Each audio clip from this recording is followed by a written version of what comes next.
Baik, terima kasih Pak Syarifal dan Bu Syarifah. Jadi setelah dilakukan hal ini, meskipun memang tidak olimpiade, tetapi memiliki nilai kekuatan tersendiri. Bahwa di sini yang lebih difokuskan kepada nilai berbagi, nilai kemanusiaan, nilai religiositas itu juga dapat ditumbuhkan. Jadi memang inilah kenapa pentingnya kita berfokus kepada kekuatan.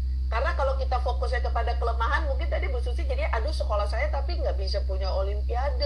Kalau kayak gitu saya harus memulai program olimpiade, saya harus ini.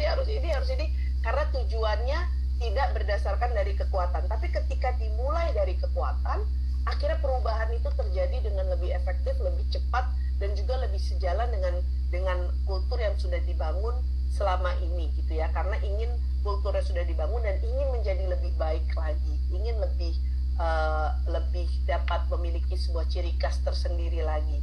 Jadi memang Bagja ini adalah suatu sistem yang sangat efektif dan dapat diterapkan di semua ini ya keadaan ya. Jadi bukan hanya di kelas ataupun di sekolah, bahkan dalam kehidupan sehari-hari pun ini sangat bisa dilakukan. Bahkan dalam kita merubah diri kita sendiri pun itu sangat bisa dilakukan. Apabila kita ingin, saya ingin menjadi orang yang lebih aktif berolahraga lagi gitu ya. Kekuatan saya adalah saya bisa ini. Berarti saya harus melakukan ini supaya bisa aktif berolahraga. Itu lebih menjadi sebuah penyemangat gitu untuk melakukan perubahan. Nah, berikutnya di sini tadi kita tidak perlu latihan ya, karena tadi Bapak Ibu Mbak Bu Susi ini tadi sudah memberikan penjelasan yang baik sekali, karena saya ingin punya waktu yang cukup banyak agar kita bisa tanya jawab. Nah, ini sedikit lagi saya summarize, kalau kita padatkan Bagja itu adalah untuk memulai perubahan ya Bapak Ibu. Jadi diingat, bukan untuk menyelesaikan masalah. Apakah Bagja bisa untuk menyelesaikan masalah? Ya, bisa. Tetapi apakah Bagja hanya untuk masalah? Bukan. Bagja itu lebih kepada untuk memulai sebuah perubahan. Bagaimana kita memulai menjadi agent of change. Banyak Bapak Ibu guru bilang, saya ingin jadi agent of change, tapi bingung mau mulai dari mana. Nah, bisa dimulai dari Bagja ini. Bagaimana caranya? Dengan mengapresiasi kekuatan, sehingga saling menguatkan dan bisa mendorong semangat untuk yaitu bekerja sama, gotong royong, mengatasi segala tantangan yang ada, sehingga dapat meningkatkan sebuah layanan pendidikan yang tentu tujuan akhirnya adalah pendidikan yang berpihak pada murid, yang selaras ya. Tadi Bu Susi bagus banget itu. Ini tuh selaras karena memang kekuatan siswa-siswa saya itu dari nilai-nilai ini. Mungkin kalau kita paksakan untuk bergerak ke yang nilai lain, itu menjadi tidak selaras. Nah, ini poin yang juga sangat baik untuk kita pahami, kita resapi bahwa kekuatan yang ada itu sangat baik untuk ditumbuhkan ya. Hanya karena kita tidak sama seperti yang lain gitu, kekuatan ini menjadi sebuah kelemahan gitu ya kalau kita bandingkan sama yang lain. Padahal ketika kita olah dengan baik, ini bisa menjadi kekuatan yang menumbuhkan juga banyak kebaikan bagi individu tersebut gitu. Nah, di sini kita akan masuk ke berikutnya. Setelah kita ada melakukan Bagja dan perubahan, tentu kita perlu melakukan umpan balik ya, untuk berefleksi, untuk melihat kembali apakah hal-hal yang kita lakukan itu sudah baik, seperti yang tadi Bu Susi contohkan. Ternyata setelah kita lakukan ini dan kita pergi ke Sinabung, ternyata sambutannya sangat luar biasa, bahkan masyarakat di sana merasa kurang, kalau bisa lebih lama. Nah, ini adalah umpan balik atau feedback yang perlu kita perhatikan, sehingga nantinya kita dapat melakukan perubahan yang dapat meningkatkan supaya kita menjadi lebih baik, programnya menjadi lebih baik lagi, dan tentu hal-hal lainnya bisa menjadi lebih baik lagi. Nah, di sini kita ingin menyatukan keseluruhannya bahwa ketika kita ingin melakukan perubahan, kita harus mulai dari dalam diri, kita tergerak, dan ada caranya, ada metodenya. Dengan IA itu dan Bagja kita dapat melakukan perubahan. Dan Dan setelah kita melakukan perubahan itu, jangan lupa kita untuk berefleksi, melakukan umpan balik. Umpan balik itu feedback ya, jadi mendapat masukan, berefleksi, meminta masukan dari pihak-pihak yang terkait, dan juga melakukan coaching atau melakukan pendampingan agar kedepannya kita bisa terus memajukan diri menjadi lebih baik lagi. Jadi ini adalah budaya positif apresiatif yang sangat-sangat penting untuk ditumbuhkan agar kita senantiasa bergerak menggerakkan ke arah yang lebih baik lagi. Karena untuk mencapai profil pelajar Pancasila itu pasti nggak cuma setahun 2 tahun, tetapi sesuatu yang harus senantiasa diupayakan dan digerakkan gitu ya. Dan salah satunya adalah setelah melakukan Bagja, budaya-budaya positif apresiatif ini perlu dilakukan. Kita tanya refleksi anak-anak, refleksi pihak terkait, masukan dari pihak terkait. Lalu dari hasil masukan dan refleksi itu kita bisa melakukan pendampingan kepada pihak-pihak yang membutuhkan agar hasilnya juga senantiasa lebih baik. Sehingga terciptalah flow seperti ini ya.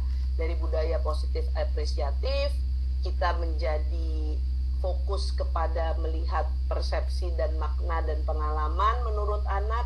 Dari situ kita bisa fokuskan lagi kepada peristiwa dan kesempatan, pembelajaran dan penampilan akan seperti apa, performa kinerjanya mau kita lihat seperti apa, sehingga menjadi hasil kerja yang real.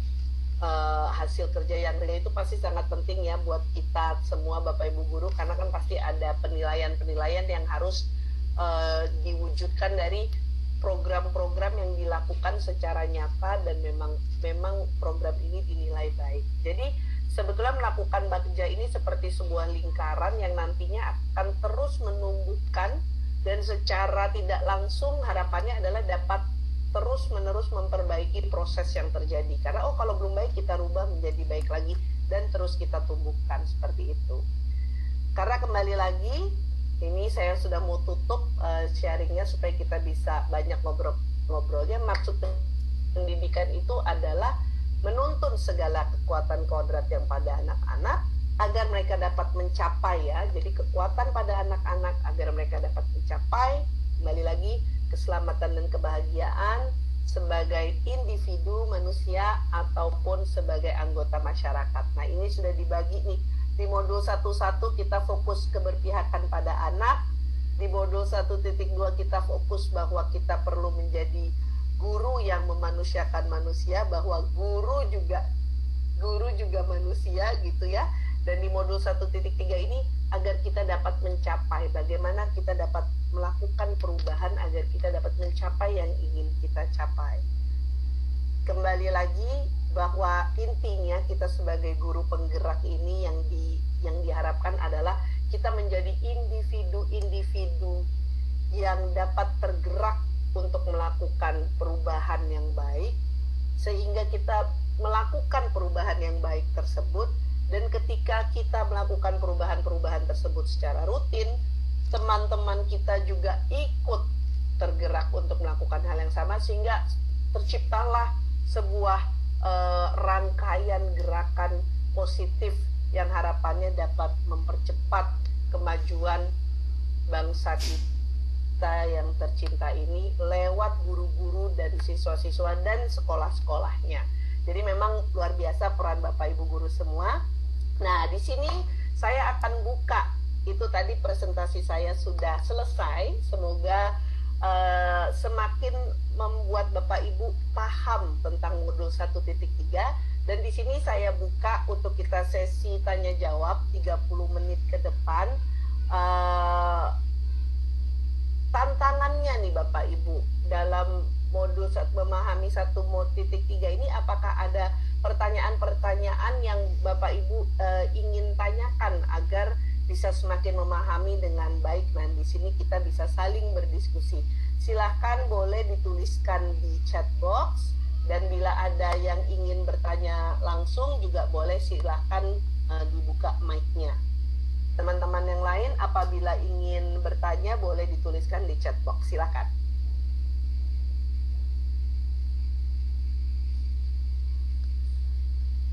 Boleh lagi ya Bu? Ya, silakan. Baik, terima kasih Bu, saya ini semakin kemarin nih saya semakin penasaran terkait dengan kita semua nih. Pokoknya terkait dengan, mudah-mudahan nih hari saya bisa curhat beneran nih. Terkait dengan masalah sekolah penggerak nih.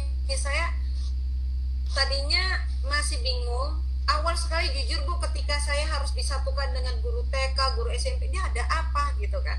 Tapi masih berpikir positif. Ternyata pikiran positif ini benar, bahwa seorang guru penggerak harus berpikir positif dulu. Sudah mulai tergerak, kemudian masuk kembali sekarang melangkah ke sekolah penggerak. Kita ini guru penggerak, masa kita tidak nanggung, seperti Pak Edi Jitro tadi katakan, biasa pelatihan itu sampai 2 bulan, paling lama udah luar biasa. Ini 9 bulan, pas benar ketika ibu kita mengandung. Lalu sekarang muncul kembali ada sekolah penggerak, di mana di dalamnya juga muncul guru-guru yang mengikuti pelatihan selama 10 hari. Nah, yang saya ingin tanyakan adalah ini sikap terkait kita juga sudah dimotivasi, dirubah mindset kan Bu, untuk tergerak, dan kita sudah tergerak, kemudian kita mau bergerak, sudah mulai melangkah. Kan di titik akhir kita harus mampu menggerakkan terkait dengan apabila kita berada di sebuah sekolah yang terpilih sebagai sekolah penggerak, karena alhamdulillah sekolah saya SMA Muhammadiyah 2 Medan ini juga terpilih sebagai sekolah penggerak. Dan hari ini Bapak Kepala Sekolah sedang mengikuti implementasi program sekolah penggerak untuk persiapan IHT. Nah, bagaimana peran kita nih terkait peran kita nih sebagai guru penggerak yang memang sudah punya peran-peran, baik itu sebagai agen pembelajar, pemimpin pembelajar, dan coaching teman sebaya. Sebenarnya kalau peran sih selama ini masih ada juga nih sebenarnya teman-teman Bu, yang saya sambil virtual nih, sambil ini berdiskusi sama mereka yang sedang mengikuti pelatihan sekolah penggerak juga. Nah, bagaimana peran kita, batasan kita sebagai guru penggerak terhadap yang katanya mereka juga itu nantinya akan menjadi fasilitator bagi guru-guru yang lainnya yang memang tidak mengikuti ini kegiatan pelatihan selama 10 hari dan yang tidak mengikuti peran guru penggerak lah gitu. Jadi peran dan batasan kita gitu, supaya nanti kan biasa kalau orang yang lagi seru, lagi naik-naik kan semangat-semangat, tahu-tahu kan, tapi tetap kita punya peran yang masing-masing kan Bu. Nah, sampai sejauh ini mungkin saya bisa sharing dari Ibu atau teman yang lainnya bagaimana menyikapi. Itu dari Ibu dulu deh Bu. Baik, kalau ya baik, kalau dari saya sebetulnya saya akan menarik lagi kepada CGP modul 1.1 ya, bahwa 1.2 ya, bahwa kita dimulai dari diri kita saja, bahwa pada dasarnya keadaan di luar kita itu akan terus berubah. Oh, hari ini bisa begini, hari itu besok bisa berubah. Oh, kita sudah ini, tiba-tiba ada dapat tambahan ini lagi dan sebagainya. Jadi yang paling selalu harus diingat adalah dimulai dari diri aja dulu, dari diri kita sendiri. Apa sih yang ingin kita capai? Kalau ini terus kita tarik ke modul Bagja ya, apa sih sebetulnya yang ingin kita capai sebagai agent of change, sebagai agent perubahan? Apa yang ingin saya capai? Bagaimana cara saya mencapainya? Oh, ketika ada tantangan seperti ini, apa yang harus saya rubah agar saya tetap bisa mencapai tujuan saya? Jadi kembali lagi ya Bapak Ibu, apa yang menggerakkan kita, kenapa kita menjadi tergerak, itu menjadi sangat penting.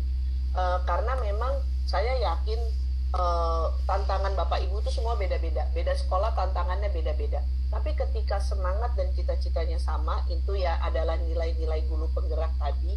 Ketika kita selalu berpegang kepada nilai-nilai guru penggerak tadi dan kita memiliki tujuan yang sama dan semangat yang sama, apapun tantangan yang diberikan di kedepannya, di tengah-tengah itu saya yakin Bapak Ibu guru dapat menemukan solusi-solusinya begitu.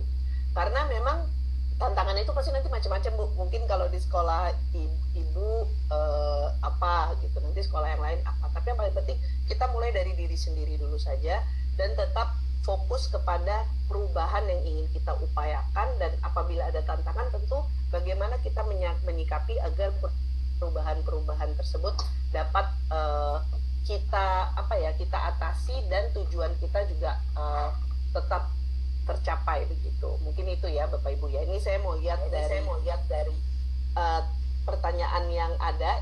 Ini karena waktu kita cuma setengah jam kan, jadi mungkin ada beberapa pertanyaan yang tidak bisa saya jawab, dan jawaban saya mungkin lebih general gitu ya, karena memang setiap tantangan itu menjadi beda-beda.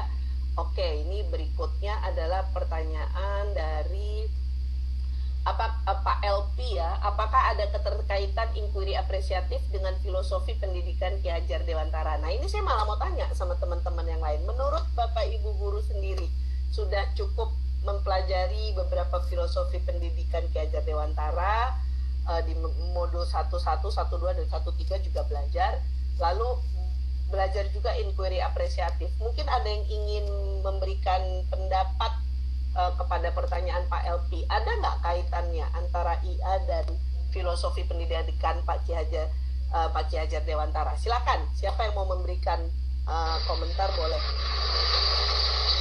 langsung dibuka mic-nya. Saya Bu, bisa? Ya, silakan. Terima kasih. Perkenalkan, nama saya Suharni Tarigan dari SMP Sant Antonius. Bagaimana kaitan antara Bagja dengan filosofi pendidikan Ki Hajar Dewantara? Ini kan berbagi ya. Jadi membangun kekuatan, tentu kalau kita kaitkan dengan filosofi pendidikan Ki Hajar Dewantara, yang memang menganggap bahwa setiap anak itu memiliki perbedaan sesuai dengan kodratnya masing-masing.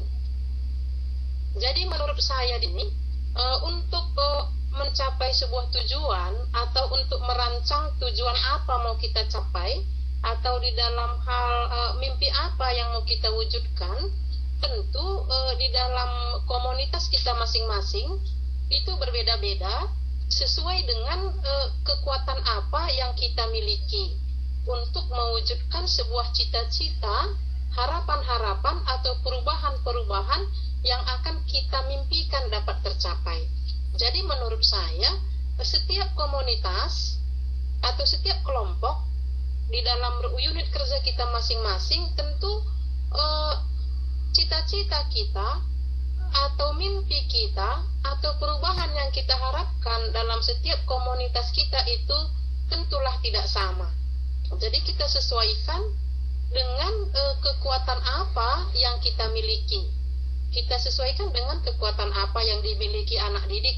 Ya, kalau memang kekuatan kita tidak ada di bidang, misalnya di bidang lapangan olahraga yang lengkap, mungkin akan sulit kita membangun sebuah mimpi bagaimana mewujudkan anak-anak yang sangat berprestasi di bidang olahraga. Begitu kira-kira menurut saya. Jadi kekuatan-kekuatan kita dalam model Bagja ini kita sesuaikan dengan apa yang akan kita diraih. Itu saja kira-kira. Terima kasih. Baik, terima kasih. Saya boleh Bu menambahkan, silahkan. Saya boleh Bu. Boleh. Hartati Khairiyah Bu. Ya, silakan. Assalamualaikum warahmatullahi wabarakatuh. Selamat lihat, saya Nur Hartati Khairiyah Ya. dari UPTSD 060925. Kalau kaitan antara filosofi Ki Hajar Dewantara yang terus kita pelajari dengan IA, inquiry apresiatif, saya rasa sangat berkaitan. Kita memang memiliki visi-visi, tujuan-tujuan masing-masing, namun kita punya satu tujuan yang sama, yaitu sesuai yang dikatakan Ki Hajar itu menumbuhkan anak-anak menjadi profil Pancasila gitu. Jadi untuk mencapai itu kita harus punya manajemen perubahan, salah satunya itu menggunakan IA tadi, yaitu agar apa yang kita capai, yang ingin kita capai itu lebih terkonsep dengan menggunakan konsep pendekatan Bagja tadi. Jadi kita menemukan kelebihan di tempat kita mengajar masing-masing untuk menggapai visi kita yang sama, yaitu menciptakan profil pelajar Pancasila. Itu menurut saya kaitan. Terima kasih. Baik, bagus Bu. Tadi ada yang mau ngomong juga tadi kayaknya. Iya, saya Bu. Silakan. Ya, terima kasih atas kesempatannya Bu. Saya Sarifah Murni dari SMP Dr. Wahidin Sudirohusodo. kaitan antara modul 11 dengan modul 1.3 sebenarnya tadi udah Ibu sampaikan di slide dari kata anak-anak dan mencapai. Jadi menurut saya di modul 11 itu kan anak-anak berkembang biarlah sesuai kodratnya. Jadi untuk mencapai kodratnya itu digunakanlah pendekatan secara bagja. Jadi itu kaitannya. Jadi modul 1.3 adalah cara untuk mencapai dengan menggunakan bagja untuk memperoleh anak-anak yang berkembang sesuai dengan kodratnya. Demikian penjelasan saya. Terima kasih. Luar biasa, bagus. Ini saya jawab Pak LP ini teman-teman keren-keren loh. Ini saya sih kayaknya udah gak perlu di sini aja, kayak teman-teman juga udah pada bisa. Jadi kalau mau saya ulang lagi dalam filosofi Ki Hajar Dewantara ya, bahwa maksud pendidikan itu adalah menuntun segala kekuatan. Di situ aja langsung ditulis. Menuntun segala kekuatan kodrat yang ada pada anak-anak. Kalau di IA tadi apa? Kita fokus kepada kekuatan. Ya, fokus pada kekuatan. Untuk kita melakukan perubahan. Jadi keterkaitannya sangat-sangat erat karena kita betul-betul ingin fokus kepada kekuatan, kita fokus kepada kekuatan yang telah dimiliki. Itu kurang lebih sama dengan ini, segala kekuatan kodrat yang ada pada anak-anak. Jadi anak-anak kita itu semua punya kekuatan. Banyak kelemahannya nggak? Banyak. Sama juga kayak kita lah ya, betul ya Bapak Ibu Guru ya. Ini karena semua dari Medan sih jadi kebawa logat Medan ini. Sama juga kayak kita banyak juga kekurangannya. Tetapi kita semua punya kekuatan. Dan apabila kita ingin berubah, mana yang lebih baik kita lakukan? Kita fokus sama kekuatan kita supaya sampai perubahan, atau kita fokus sama apa yang kita nggak punya untuk sampai perubahan? Tentu kita fokus kepada kekuatan. Jadi Pak LP sudah cukup jelas ya, semoga bahwa IA dan filosofi pendidikan Ki Hajar itu sangat erat keterkaitannya, karena yaitu tadi, baik di IA maupun Ki Hajar Dewantara, kita diminta untuk fokus kepada kekuatan kodrat yang sudah ada. Kita diminta fokus kepada kekuatan yang sudah dimiliki oleh komunitas kita, diri kita, kelas kita, murid kita, organisasi kita, sekolah kita. Ki Hajar Dewantara tahun berapa Bapak Ibu? 1936 ngomong ini. Inquiry apresiatif diciptakan sekitar tahun 2000-an ya. Jadi luar biasa visioner Pak Ki Hajar Dewantara, dan wajarlah kita jadikan panutan dalam konsep berpikir kita, dalam konsep pendidikan nasional kita, karena memang beliau sangat visioner. Bayangin 36 sampai 2000 itu bedanya jauh sekali, tapi kurang lebih beliau sudah melihat bahwa fokuslah kepada kekuatan anak-anak dan tumbuhkan kekuatan anak-anak, berpihaklah kepada anak-anak. Dan ini sebetulnya bukan hanya kepada guru anak-anak ya, ke kita juga ya Bapak Ibu sebagai individu dewasa, sebagai guru. Saya sebagai guru ini saya memiliki kekuatan public speaking. Saya memiliki kekuatan membuat metode belajar yang baik. Mari kita fokus di situ untuk mencapai tujuan yang ingin kita capai di kelas. Kurang lebih seperti itu. Lalu ada pertanyaan berikutnya dari Pak Denny. Pak Denny ini bertanya perbedaan IA dengan analisis SWOT. Oke, SWOT itu kan strength with SWOT ya. Strength with weakness. O-nya saya lupa. Ini lebih kepada salah satu alat. Kalau IA itu kan pendekatan ya Pak Denny. Jadi kalau kita ingin perubahan, kita menggunakan sebuah pendekatan, sebuah IA. Nah, ketika kita melakukan step pertama di sini, mungkin coba sebentar saya balik lagi ke slide saya. Ketika kita melakukan step pertama di sini, ketika kita untuk ingin mendefinisikan tujuan, atau kita ingin menemukan, mengidentifikasi apresiasi yang sudah ada, bisa kita gunakan SWOT analisis juga ya. Jadi kita bisa betul-betul masuk lebih dalam untuk menentukan lagi atau memetakan kekuatan-kekuatannya itu ada di mana, atau kita bisa memetakan permasalahan atau hal-hal yang ingin kita capai supaya kita bisa membuat tujuan kita ada di mana. Jadi menurut saya lebih kepada SWOT ini lebih detail, lebih teknis agar dapat membuat atau menjalankan proses Bagja ini dengan lebih baik. Karena kalau Bagja ini pendekatan ya, jadi sebuah proses keseluruhan. Nah, biasanya kita pakai SWOT analisis kalau kita mau ngapain gitu kan ya. Jadi Bagja dan SWOT mungkin berbedanya seperti itu.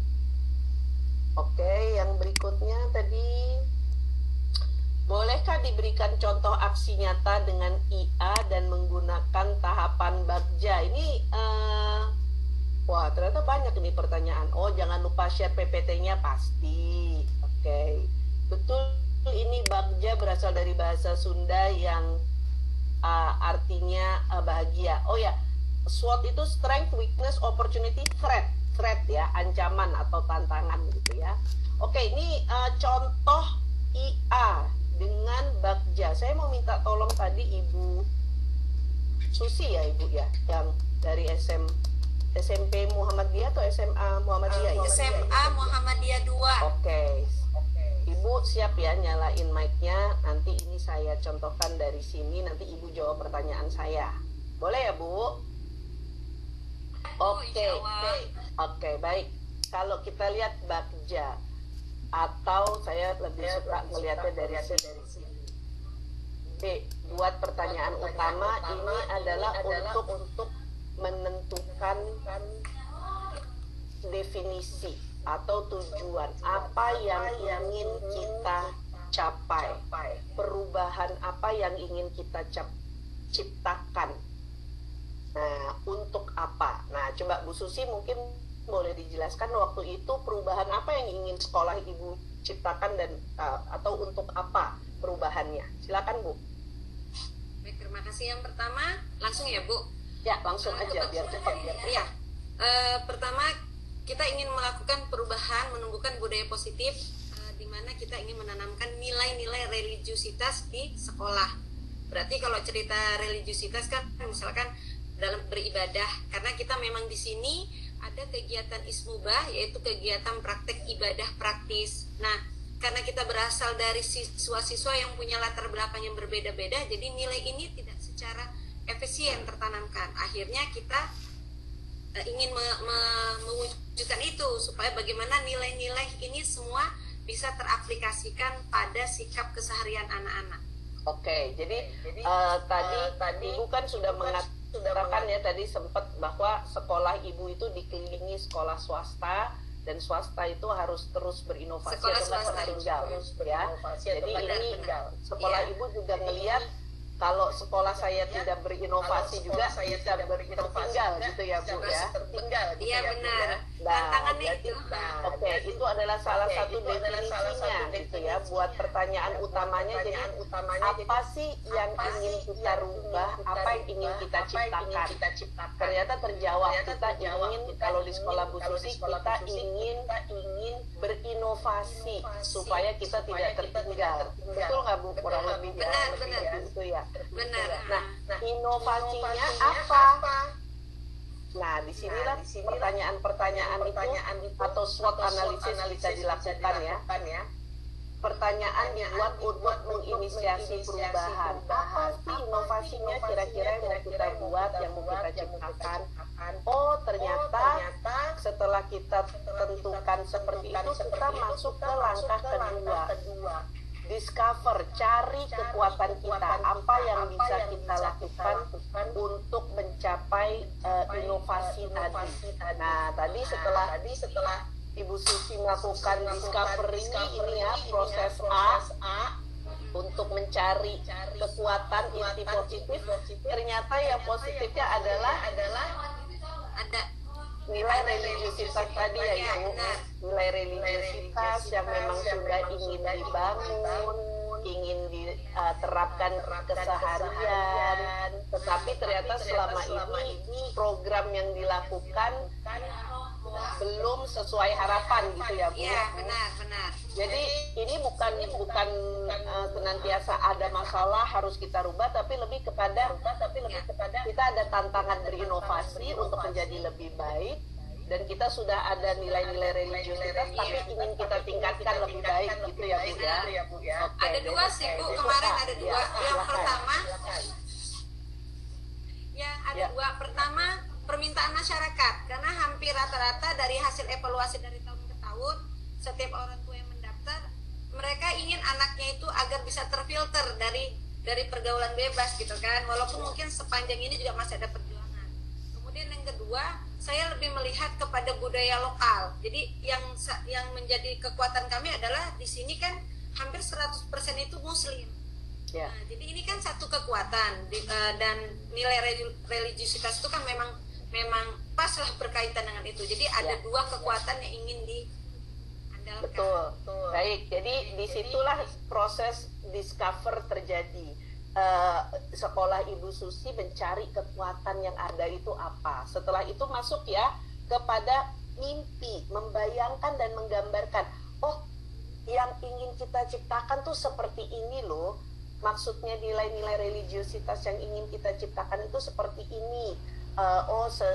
Kita terapkan sehari-hari, anak-anak saling membantu, dan mungkin ada lain-lain ya Bu Susi ya, mungkin boleh dijelaskan tuh Bu Susi. Dreamnya apa tuh yang dicita-citakan tuh yang seperti apa kemarin waktu menciptakan program ini? Sebenarnya kan ini bentuk kita punya kegiatan ini yang namanya Safari Ramadan atau Mubalik Hijrah ini sebenarnya udah angkatan kelima Ibu, udah angkatan kelima. Walaupun dalam perjalanannya ada perbaikan-perbaikan. Nah, selain kita tadi itu adalah program unggulan kami, karena kita melihat bahwa sekolah-sekolah yang ada di sekitar kita itu selama ini tujuan utamanya akademik. Jadi menurut saya ini adalah kesempatan. Kemudian ada dukungan dari orang tua. Karena rata-rata yang ditanya, Ibu, anak saya ini tahfiz, bolehkah kami lanjut? Oke, kita siapin. Jadi semua program yang kita buat itu adalah sebenarnya permintaan masyarakat. Kenapa tidak kita sikapi ini gitu? Sebenarnya mungkin sekolah lain menilai kami, sederhana sekali programnya gitu kan. Karena sebagian orang besar arahannya adalah olimpiade, juara secara akademisi. Padahal sikap itu adalah sampai di akhirat tetap diminta. Bu, yang sangat membuat kami ini adalah ketika ada satu siswa kami, orang tuanya meninggal. Nah, saya mau nangis. Jangan nangis Bu. Orang tuanya meninggal dan dia tidak ingin orang lain yang menjadi imam. Jadi dari mulai memandikan, mengkapani, mensolatkan sampai imam, dia yang lakukan. Jadi ini kan peluang bagi kami, ini harus ditingkatkan, ini harus dikembangkan.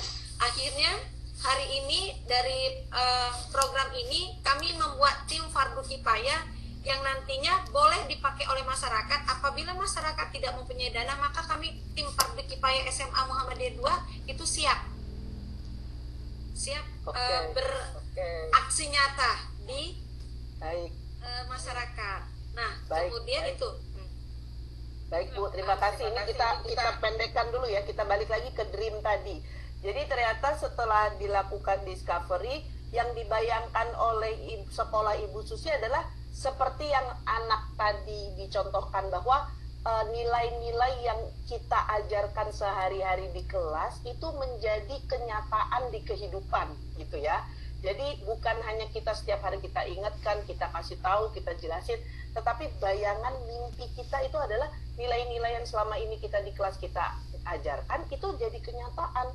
Dan sudah ada contohnya, salah satu siswa yang tadi sungguh mulia, dia sangat tergerak karena dia sudah sudah terinternalisasi nilai-nilai itu, dia ingin melakukan di kehidupan nyatanya dengan memberikan itu penghormatan terakhir kepada orang tuanya, melakukan semuanya sendiri. Nah, di sini mimpi itu kan sudah ada. Nah, lalu yang berikutnya kan kalau tadi kita balikan lagi kepada program Ibu yang Safari Ramadan itu kan akhirnya mimpi itu ada dan dilakukan. Rencananya adalah bagaimana kalau kita melakukannya di kaki Gunung Sinabung gitu ya Bu ya. Karena supaya anak-anak ini, kenapa bisa sampai jadi akhirnya rencananya itu dari mimpi yang ada ingin menginternalisasi dan mengaktualkan nilai-nilai yang diajarkan, kenapa akhirnya rencananya itu pergi ke kaki Gunung Sinabung, Bu? Yang pertama karena lokasi, kan anak-anak yang mau berangkat kan kita sudah tes ya Bu, anak-anak itu melalui penjaringan, dilatih, dipersiapkan semuanya. Nah itu ditanggung-jawabi oleh koordinator Ismubah kita. Kemudian kenapa arahannya ke sana? Kita ini sudah untuk yang kedua kali Bu di sana. Kenapa? Karena situasi dan lokasi di situ. Anak-anaknya jauh dari tempat ibadah, kemudian jauh masih dari nilai-nilai. Mungkin mereka baik secara moral, tapi pemahaman agama itu masih kurang. Kemudian dari sisi ekonomi juga.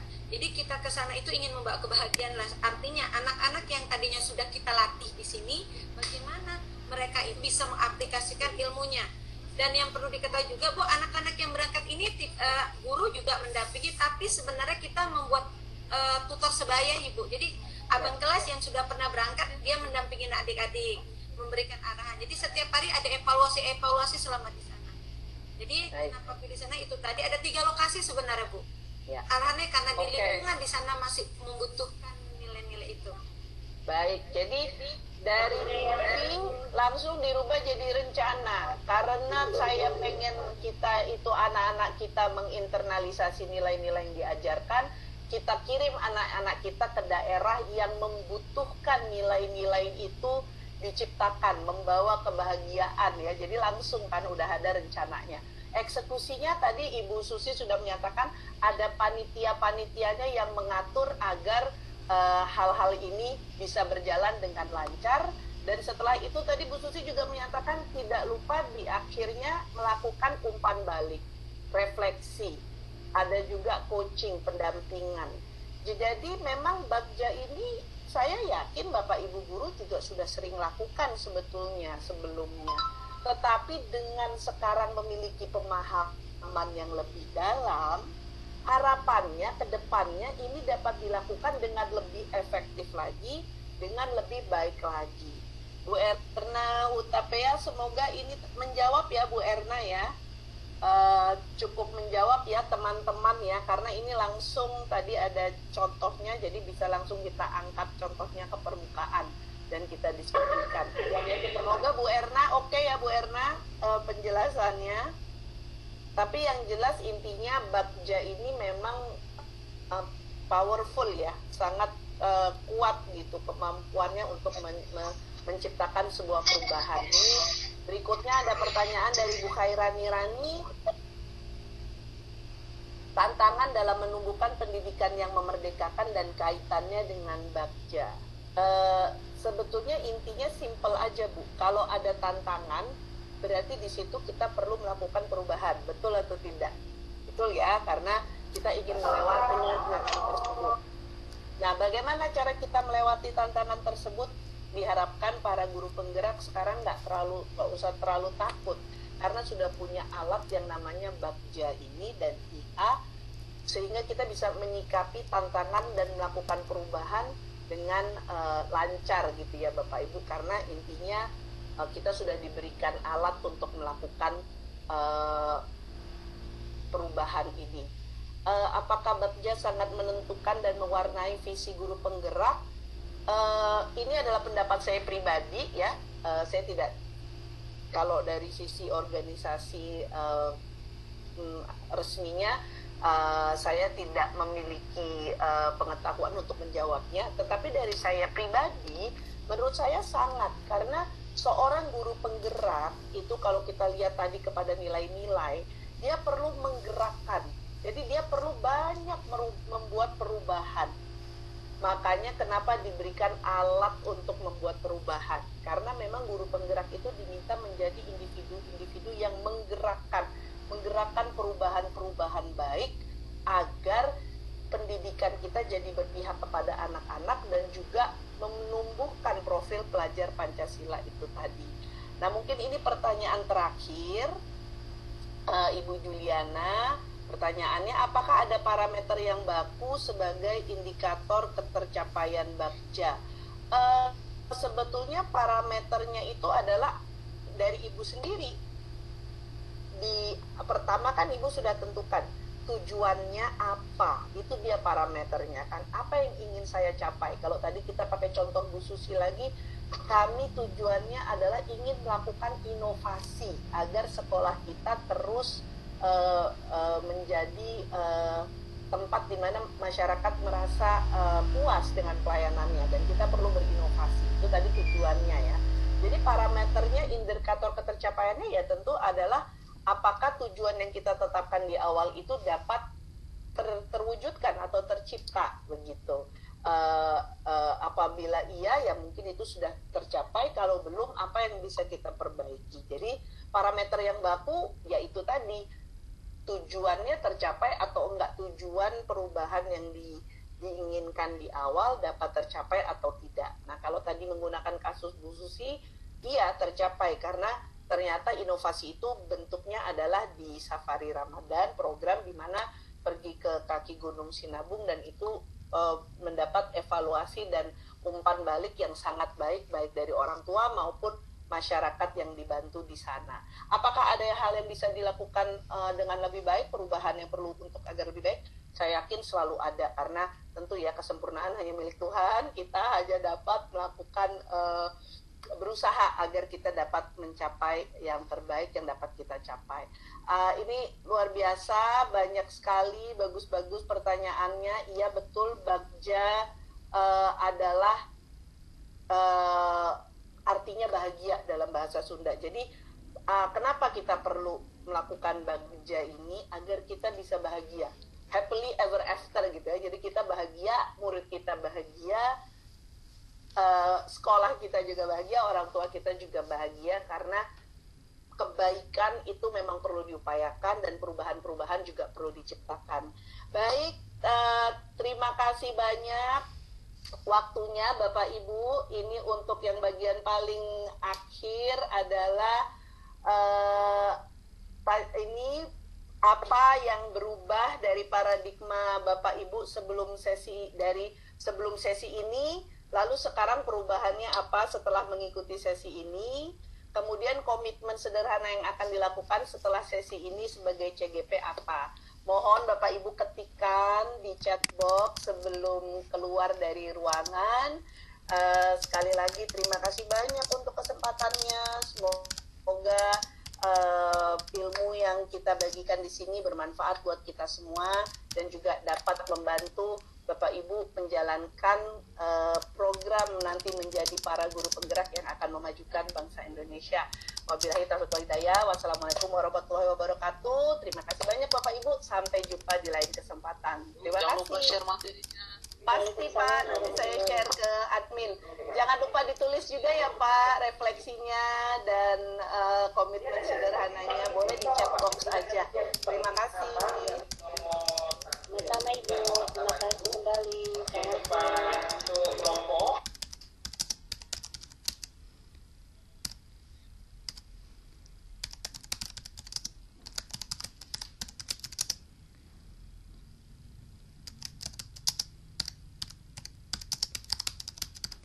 Kalau sudah dituliskan, boleh langsung leave ruangannya. Terima kasih.